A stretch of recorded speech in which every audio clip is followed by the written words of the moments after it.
A new report finds more than $1.5 billion in public health care funding was spent on private for-profit nursing agencies in the last fiscal year.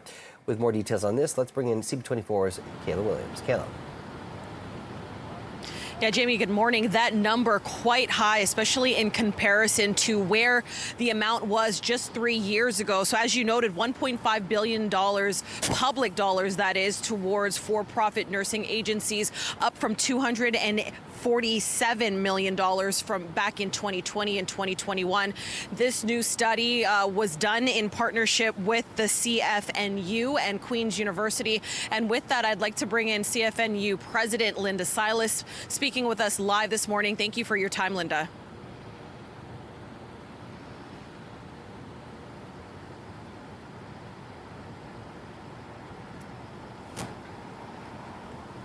Okay, I'm not quite sure if you can hear me, Linda. However, I will pose this question, talking about the realities of some of the findings from this study. What do you make of all of this, considering the large jump, six-fold, given the jump in the less than 4 years? Yes, agency nursing have existed in Canada for many, many years, but they were always in that situation of emergency, that's rare occasion, or in rural and remote areas. Now we're seeing it as a normal staffing mechanism because nurses just don't want to work under those conditions. So this six-fold since the pandemic, and that's what we have to realize, it is after the pandemic, we've seen $1.5 billion of our tax dollars going to private company and to nurses that are not committed to our communities. We need to work with employers and governments to make the best jobs are the jobs in healthcare. We have to go back to that. Yeah, speaking of working alongside the government, we did hear from Health Minister Sylvia Jones's office in regards to this latest report. And they talked about the fact that when it comes to agency nurses, that the percentage of it, at least here in the province of Ontario, remains quite low, close to the 3% mark. What do you make of that in connection to the increase, this stark increase in public health dollars being spent, however, with private nursing agencies? Well, I'll be meeting the minister in a few weeks at the annual meeting of all health minister in Halifax. That will be November 12 and 13. I'll ask her the question because that's not what our report are saying, and that's also not what our nurses are saying. We know that a lot of nurses left jobs in the public sector, in emergency rooms, in intensive care, and that the numbers I'm talking about are in Ontario, and left and went to the agency just to be rehired by their hospital. We know our long-term care sector is really crippled and need agency nurses just to stay their door open. So we will have a discussion with all health ministers, and we're trying not to point the finger. We're just saying we need to have a plan to phase them out and create great jobs in all our communities.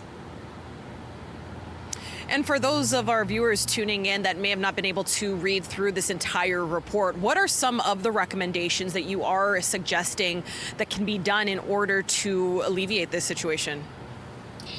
In simple words, the first thing is admitting we have a problem.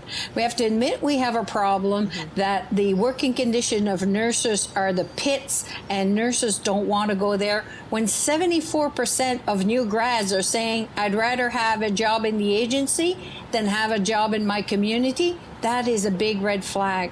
So our first recommendation is let's look at a phased out plan. It's not exactly pulling the trigger right away and eliminating them. It's a phased out plan. Let's make sure that all the efforts that governments and employers are putting on retention and recruitment are fruitful, that we all work together. And the third one is we know it will take time to eliminate the agency use in University Row, for example, downtown Toronto. So governments needs to establish some regulation. Right now, we just need a laptop and a fancy website, and you can establish an agency company to hire nurses across the country. We need more regulations than that. We need more box to be checked. Because right now we call the report a black box because nobody knows how much money is being charged and nobody knows how much money they're making. So it is important to look at these accountability around our public dollars and our patient safety. Okay, we will have to leave it there. President of the Canadian Federation of Nurses Unions, Linda Silas, thank you for your time this morning. We do appreciate it. Thank you.